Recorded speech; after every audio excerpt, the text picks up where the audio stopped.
آقا ذوالجلال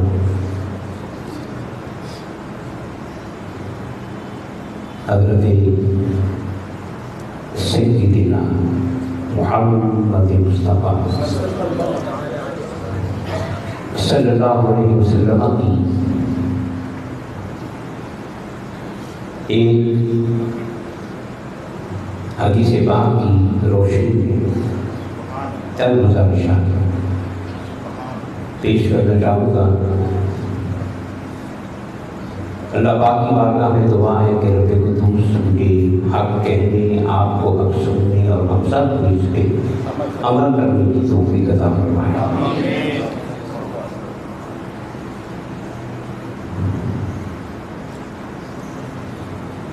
ارشاد مصطفیٰ ہے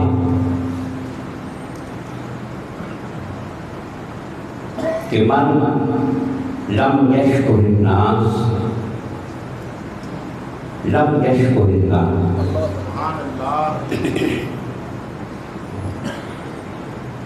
کہ جس شخص نے بندوں کا شکریہ ادا نہ کیا،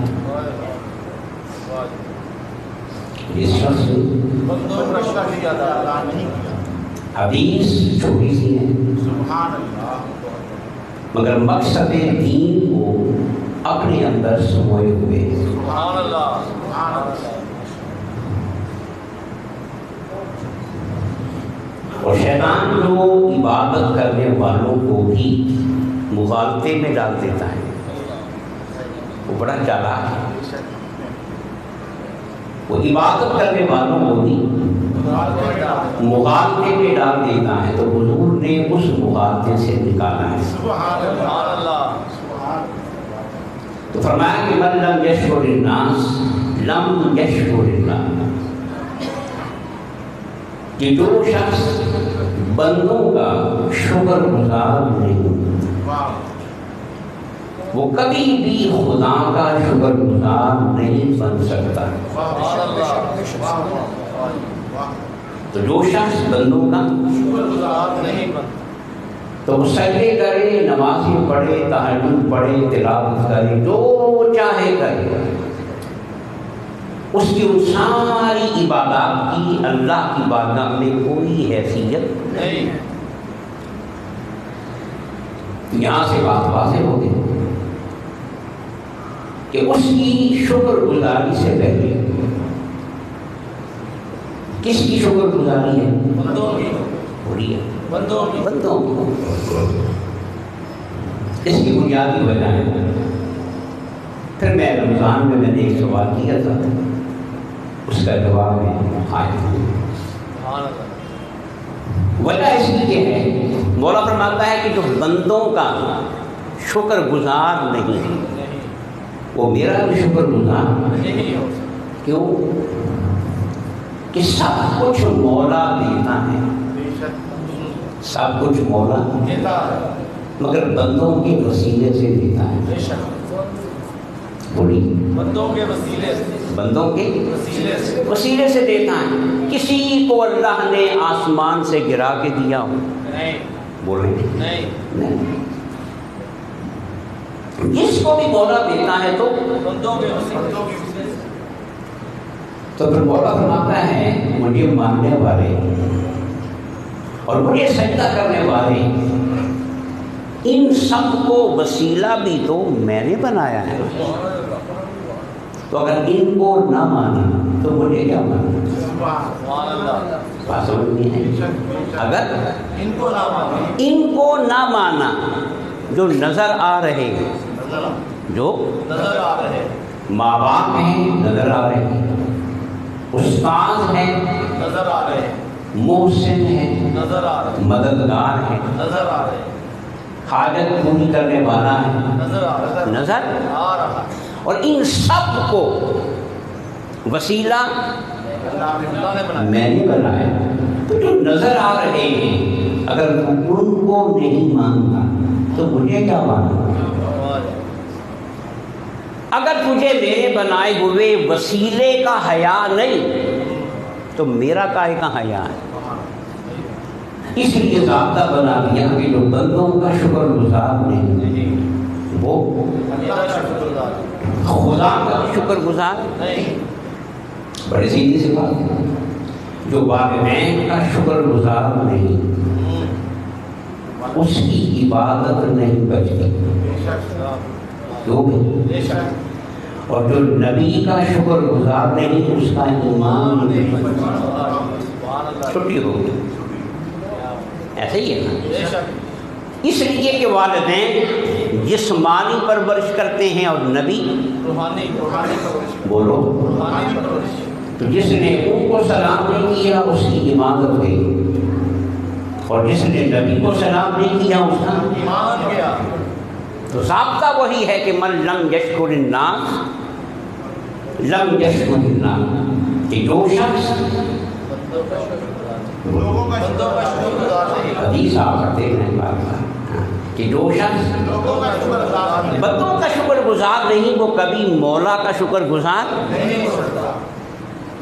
تو مولا کی شکر گزاری کا رستہ بندوں سے شروع ہوتا ہے، اس سے بندوں سے شروع ہوتا ہے۔ اب یہاں دیکھیں کہ اسلام نے حقوق اللہ اور حقوق العباد کو کس طرح ایک لڑی میں پرو دیا ہے، اور کہا کہ جب تک تم بندوں کا حق ادا نہیں کرے گا تو تیری نماز بھی بارگاہ میں قبول نہیں ہوگی، تو میرا شکر گزار بن ہی نہیں سکتا۔ یہ اللہ پاک نے ضابطہ دے دیا۔ اس لیے میں نے رمضان شریف میں عرض کیا تھا کہ حضور نے اپنی زندگی میں کسی شے کا اتنا ادب نہیں کیا۔ حضور کا تو سارے کر رہے ہیں نا، حضور نے اپنی زندگی میں کسی شے کا اتنا جتنا حضور نے رزق کا ادب کیا۔ کس کا رزق؟ حضور کی سیرت کو پڑھنا، روٹی کا نوالا زمین پہ گرا ہوا ہے، حضور نے خود اٹھا کے صاف کر کے اسے کھایا، اور پھر حضور نے فرمایا کہ جو دسترخوان پہ گرے ہوئے دانے اٹھا کے کھا لے تو مولا کبھی اسے فاقے میں مبتلا نہیں کرے گا۔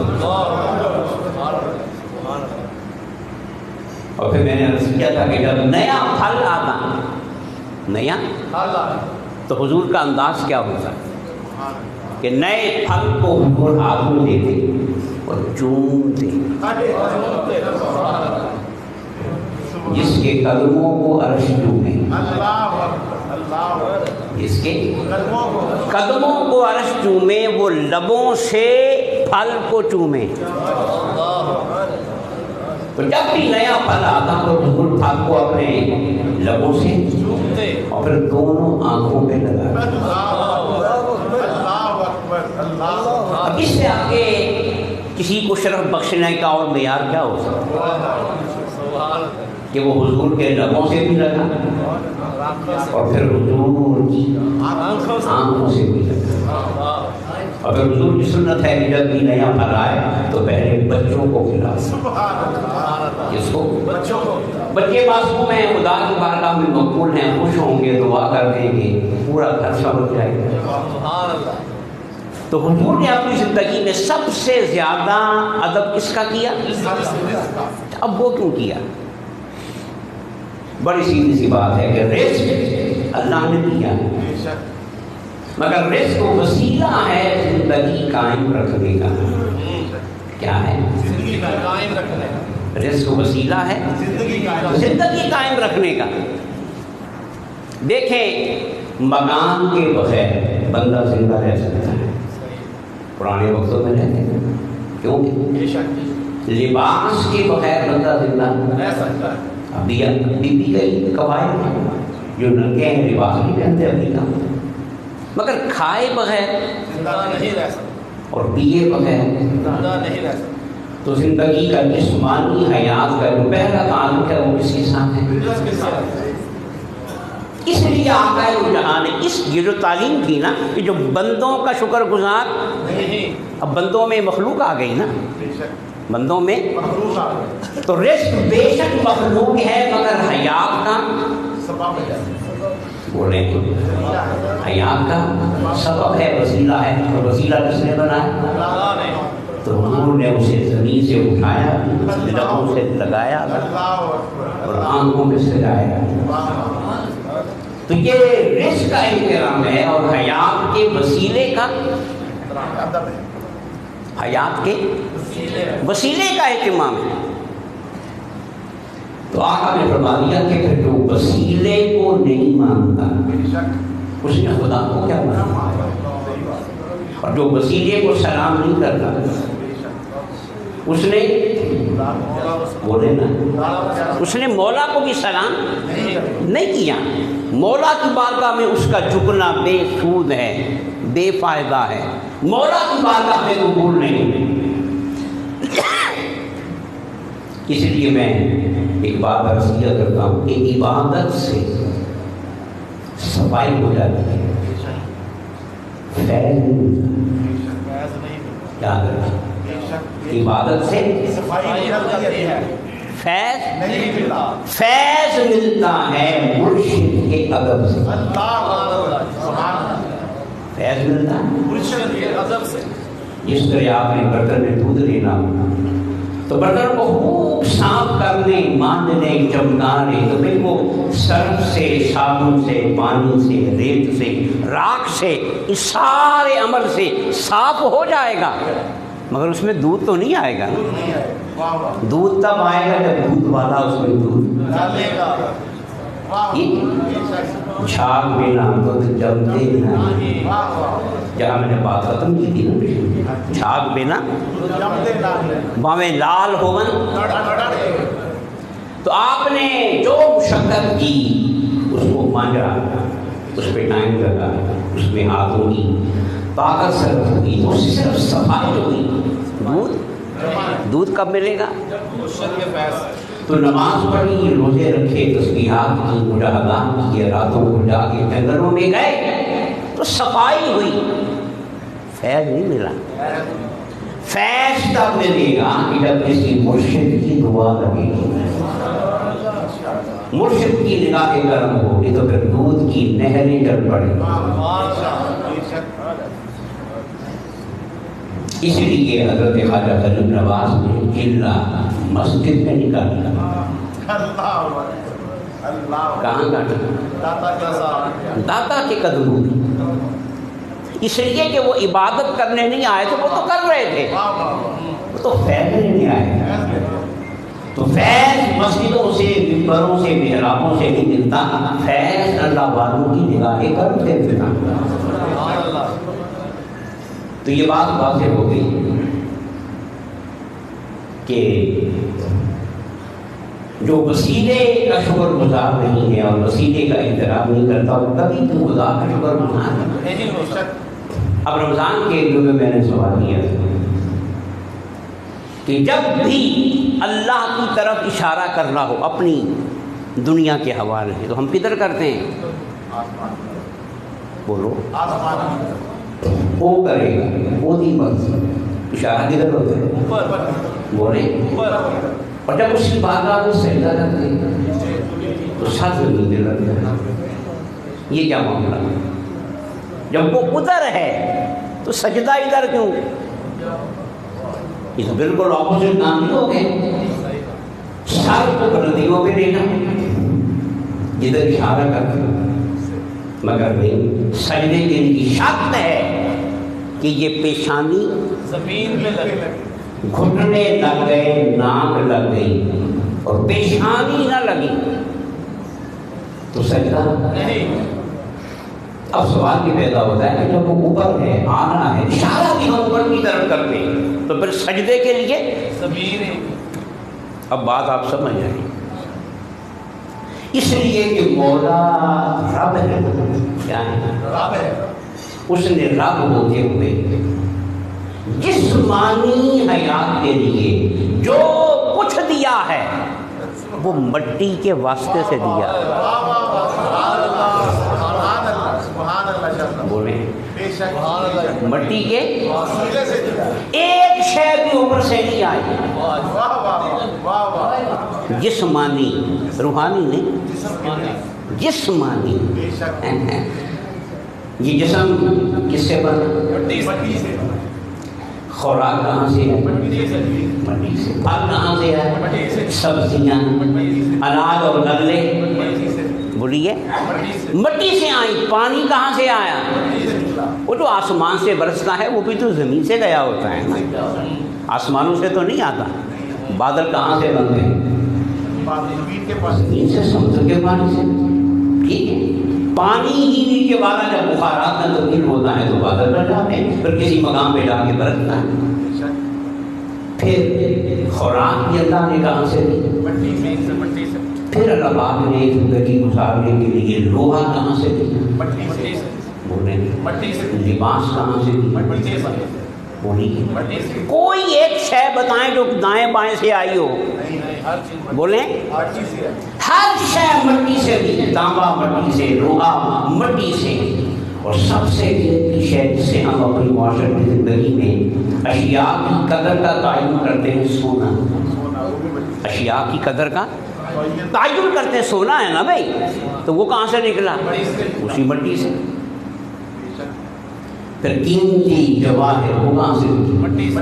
بولیں زبان کو لذت بخشنے والی غذائیں. بولیں مٹھاس بخشنے والی غذائیں. اور انہی عزتوں کی پرستش میں اگر پیٹ خراب ہو جائے تو پھر کوڑا تما بھی کون دیتا ہے؟ ہر شے مٹی سے، ہر دوا بھی مٹی سے، ہر تریان بھی. تو سب کچھ کہاں سے ملا؟ اور اس مٹی میں یہ ساری دنیا کس نے پیدا کیا؟ وسیلہ کس نے بنایا؟ تو پھر مولا فرماتا ہے مجھے سجدہ کرنا ہے نا، تو جس جسم سے کرنا ہے، اس جسم کو تو مٹی پاک رہی ہے نا. خوراک مٹی سے مل رہی ہے، پانی مٹی سے مل رہا ہے، ہر نعمت مٹی سے مل رہی ہے. تو پھر سنو، ہواؤں میں سر لہرا کر مجھے سجدہ نہیں ہوگا. جس مٹی سے میں نے تمہیں سب کچھ دیا ہے اس مٹی پہ سر لگاتے جاؤ. سر لگانا تمہارا کام ہے، سجدہ بنانا میرا کام ہے. یہ ہے سجدے کی. یہ کیا ہے؟ تو اب بڑے حدیث کو کہ من لم یشکر الناس لم یشکر اللہ، جو بندوں کا شکر گزار وہ کبھی خدا کا بھی شکر گزار نہیں ہو سکتا. پھر مولا فرماتا ہے کہ اس مٹی پہ سر رکھ، شکریہ اس کا ہوگا اور سجدہ میرا. اور کل کو تم نے اسی مٹی میں جانا ہے تو آج اس مٹی سے پیار کر لے. اس مٹی سے پیار کر لے تاکہ جب تو مر کے اس مٹی میں جائے نا تو پھر یہ مٹی بھی تیرا حیا کرے گا. یہ کہے گی کہ میرا شکر کرتا رہا، سجدے کرتا رہا، اپنی سب سے اعلیٰ شے مٹی پہ لگاتا رہا. جب تو قبر میں جائے گا پھر یہی مٹی، یہی قبر کھلتی چلی جائے گی، جنت کا باغ بنتی چلی جائے گی. حضور نے فرمایا کہ مومن کی قبر جنت کے باغوں میں سے باغ ہوتی ہے. تو حضرات محترم، یہ جو زمین پہ سجدہ ہے یہ اصل میں وسیلے کا شکر ہے. کیا بولیے؟ یہاں پہ میں ایک بات ذہن میں واضح کروں، ہمارے معاشرے میں کچھ کام غیر مسلموں نے کیے، دین کو سمجھنا چاہیے. کچھ کام ان کے نام سے ہسپتال کا نام ہے، سڑک کا نام ہے، چوک کا نام ہے، غیر مسلم کے نام سے. اب ہمیں بڑا جوش آتا ہے، بولیے ہم تو مسلمان ہیں، ہم تو اسلامی معاشرے میں رہتے ہیں، یہ کافر کے نام پہ کیسے آتے ہیں؟ اس کو بدل دو. تو یہ جائز نہیں ہے.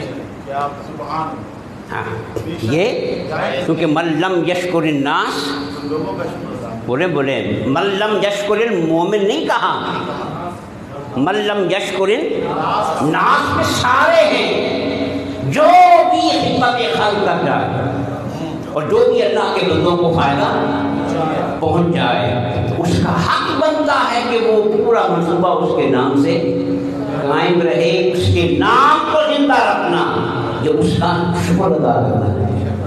اور جو اس کی شکر گزاری کرے گا، بولیں اس نے کلمہ نہیں پڑھا تو غلط بات، مگر اس کو بندہ کس نے، اس کو مال کس نے دیا، اسے صلاحیت کس نے دیا، اسے خدمت خلق کا جذبہ کس نے دیا، اللہ نے دیا۔ اس نے نہیں پڑھا تو اس کا معاملہ ہے، مگر آقا فرماتے ہیں کہ جو بندہ کی خدمت خلق کر جائے تو خلق پہ لازم ہے کہ اس کی شکر گزاری کرے۔ ہاں اگر بہت شوق ہے تو خود کام کرو، اس کے مقابلے میں پھر آپ کا نام بھی زندہ ہوگا، مگر کسی غیر مسلم کے لیے وہ بے کام سے اس کے نام کو ہٹانا یہ اسلام نہیں، یہ سنت مصطفیٰ نہیں۔ میں حدیث پڑھتا ہوں، ایک صحابی نے حضور سے سوال کیا کہ یا رسول اللہ، قیامت کے دن آپ نے فرمایا کہ قیامت کے دن کافر کے لیے کوئی حصہ نہیں، اگر دنیا میں کوئی کافر اچھا کام کر جائے تو پھر کیا ہوگا؟ تو آپ نے فرمایا کہ مولا کسی پہ ظلم نہیں کرتا، مولا کسی پہ لا یظلم مثقال ذرہ۔ تو پھر مولا کیا فرماتا ہے؟ مولا دنیا میں اس کو نیکی کا بدلہ پورا دیتا ہے۔ اب بات سمجھ میں آ گئی، اگر دنیا میں کوئی کافر نیکی کر گیا ہے تو مولا نے اپنے ذمے لیا ہے کہ وہ اس کا بدلہ بولے، اور مولا بدلہ کسی اور سے نہیں دلواتا، بندوں سے دلواتا۔ کس سے؟ اب بات سمجھ میں آ گئی۔ کوئی غیر مسلم کوئی فلاح عامہ کا کام کر گیا، رفاہ عامہ کا کام کر گیا، اس کا نام کی پلیٹ وہاں پہ رکھی ہے، تو اس کا بدلنا یہ اسلام نہیں ہے۔ اسلام کیا ہے کہ اس کا نام بولے نا قائم رہے، اس کی شکر گزار ہوتی رہے کہ من لم یشکر الناس لم یشکر اللہ۔ جو بندوں کا شکر گزار نہیں وہ کبھی مولا کا شکر گزار نہیں۔ تو حضرات محترم، اب میں آ رہا ہوں اگلی بات کی طرف۔ میں نے شروع میں کہا کہ اگر ماں باپ کی شکر گزاری نہ ہو تو عبادت بولے، اور حضور کی شکر گزاری نہ ہو۔ اب قبر میں کیا ہوگا اس بات کو بھی سمجھے۔ 3 سوال ہوں گے کہ من رب ہوگا تیرا، اس نے کہہ دیا کہ ربی اللہ میرا رب۔ پھر سوال آیا کہ ماں دین ہوگا تیرا، اس نے کہہ دیا کہ دین اسلام میرا دین اسلام ہے۔ اب تیسرا سوال، اب اسلوب بدلے گا، اسلوب بدلے گا۔ پہلا سوال کیا تھا کہ تیرا رب تیرا دین، اس انداز میں اگر تیسرا سوال ہو تو پھر بنتا یہ ہے کہ تیرا نبی کون ہے، تیرا نبی کون، مگر سوال یہ سوال نہیں ہوگا کہ بل نبی ہوگا تیرا نبی کون، بلکہ ہوگا کیا کہ چہرے مصطفیٰ نگاہوں کے سامنے لایا جائے۔ اب ذرا بات کو سمجھنا ہے، انداز کو بدلنا ہے،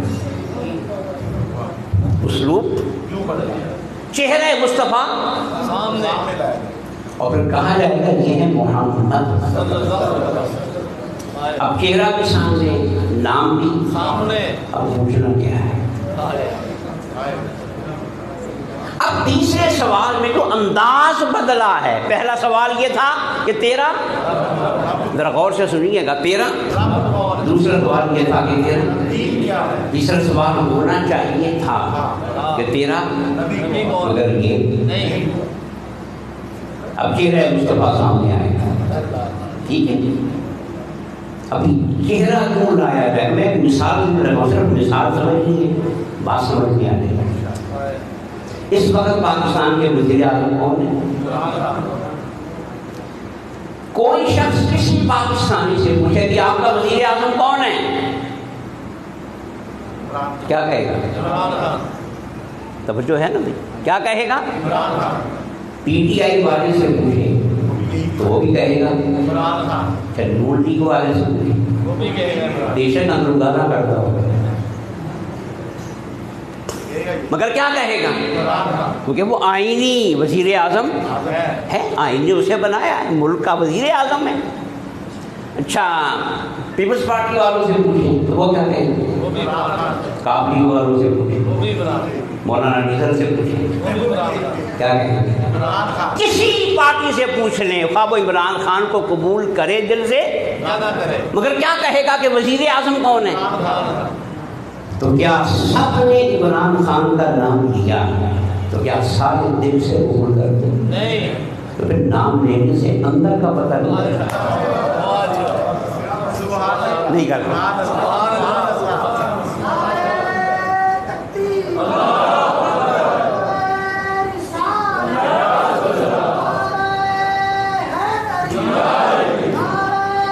سب نے کہہ دیا عمران خان عمران خان عمران خان، مگر اندر کے حال کا اب کیا ہے؟ سب کو بٹھائیں اور عمران خان کو لا کے بٹھا دیا۔ اب پی ٹی آئی والے کے جذبات اور ہوں گے اس کے سامنے، نون لیگ والے کے جذبات اور پی ٹی آئی والا مسکرائے گا، خوش ہوگا، اس کی جانب بڑھے گا، اس کا لیڈر جو ہے نون لیگ والا بن گیا، ایک دن متھر آ گئی، باقیوں کا بھی یہ یاد ہوگا۔ تو نام جب پوچھا گیا تو پتہ نہیں چلا، اور جب سامنے خود آیا تو پھر اندر کی کیفیت کا پتہ لگ گیا کہ کون اندر سے لے رہا ہے اور کون آیا۔ من لم یشکر الناس لم یشکر اللہ، جو بندوں کا شکر گزار نہیں وہ، اور خدا کے بندوں میں ہم پر سب سے بڑا احسان کسی اور کا نہیں ہے، آمنہ کے لال کا ہے نا۔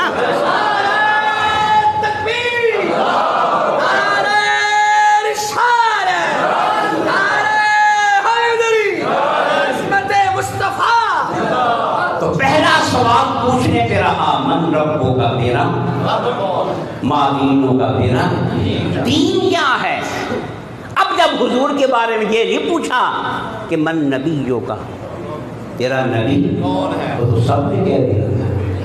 اب حضور کا چہرہ سامنے آیا، حضور کا چہرہ سامنے آیا، بس جب چہرہ سامنے آئے گا تو پھر باڈی لینگویج خود بتا دے گی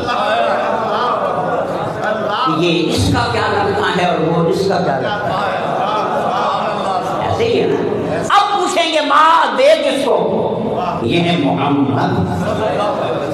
سوال ان کے نبی ہونے کا نہیں، سوال ان کے نبی ہونے کا نہیں، رسول ہونے کا نہیں، پیغمبر ہونے کا نہیں، دیکھنا یہ ہے اندر کیا ہے۔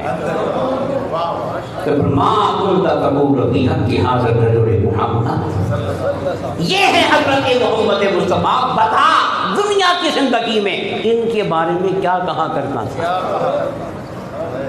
اب بولیے حضور کے منصب کے بارے میں سوال ہے یا حضور کے تعلق کے بارے میں سوال؟ بولیں تو پھر جو دیوانہ ہوگا کیا ہوگا؟ جیسے امام احمد رضا نے کہا کہ میری قبر اتنی گہری بنانا، میری قبر اتنی کہ میں کھڑا ہو سکوں، میں کھڑا ہو سکوں۔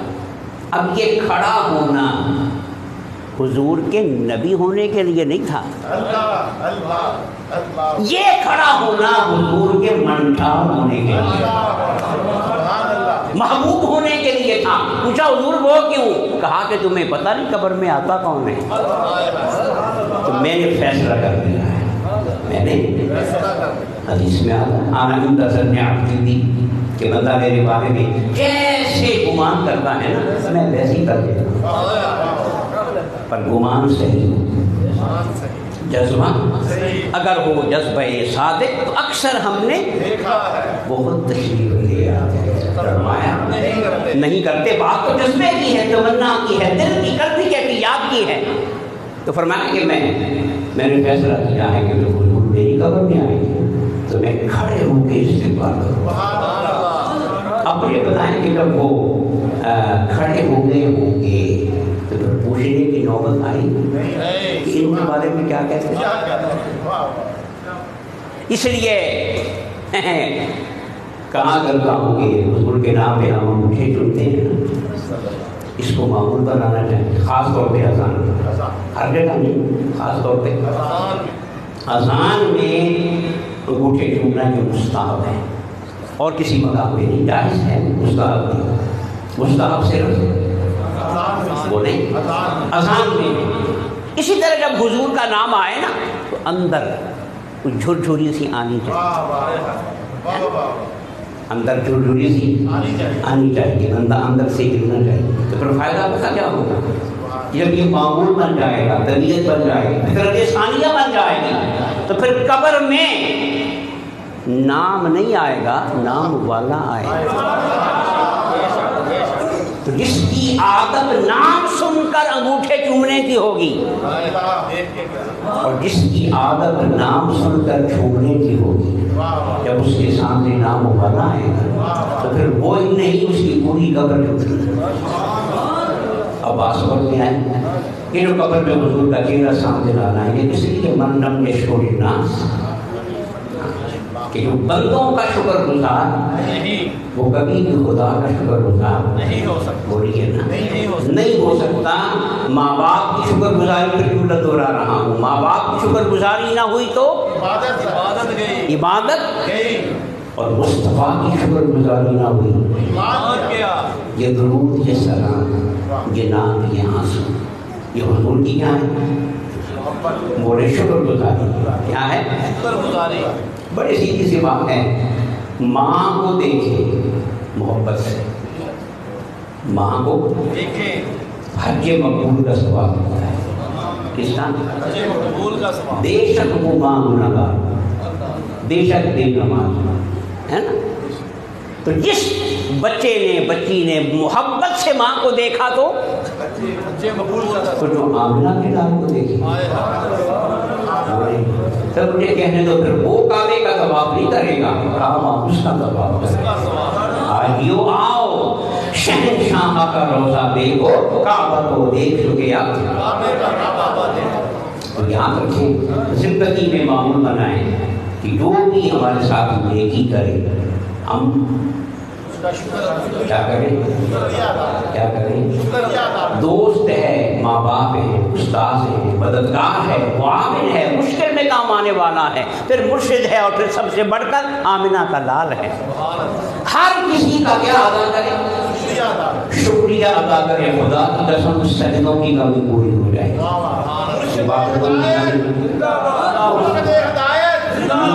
عبادتوں کی کمی پوری ہو جائے. اور زمین پہ سجدہ کیوں ہے؟ سمجھ لیں، زمین پہ سجدہ کیوں ہے؟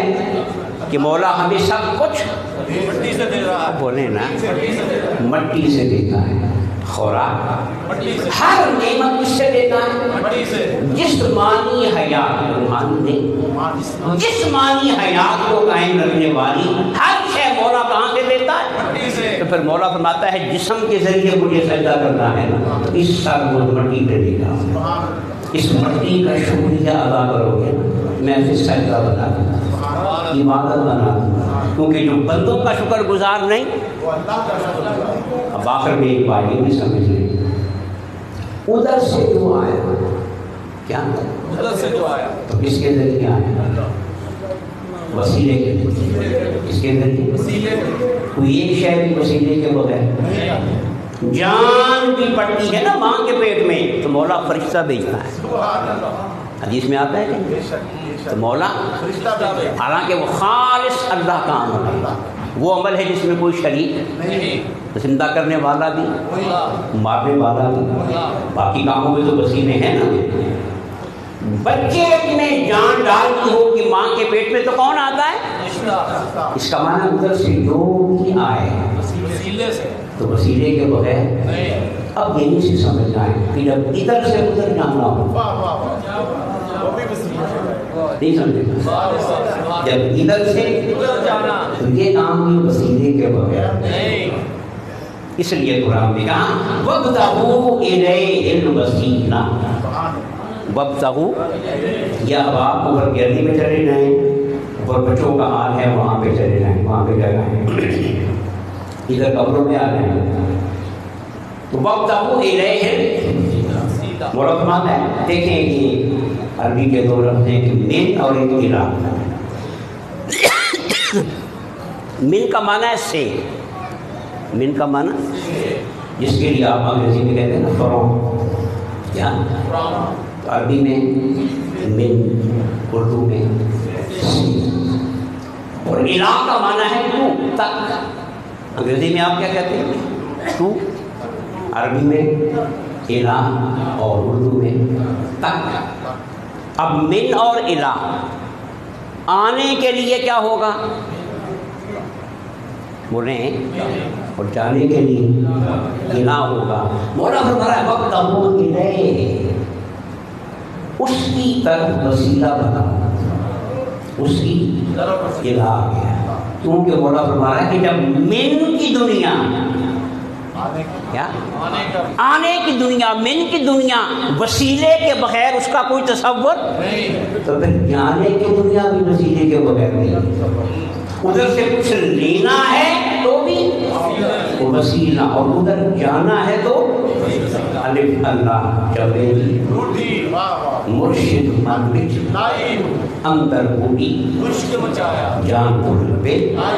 تو کیا کرنا چاہیے؟ ہر احسان کرنے والے کا شکریہ ادا کرنا، بولے تو پھر مولا خوش ہوتا ہے۔ مولا فرماتا ہے تم نے میرے وسیلے کا احترام کیا تو پھر جا میری رحمتیں اب تیرا احترام کرے۔ اللہ تعالیٰ ہم سب کو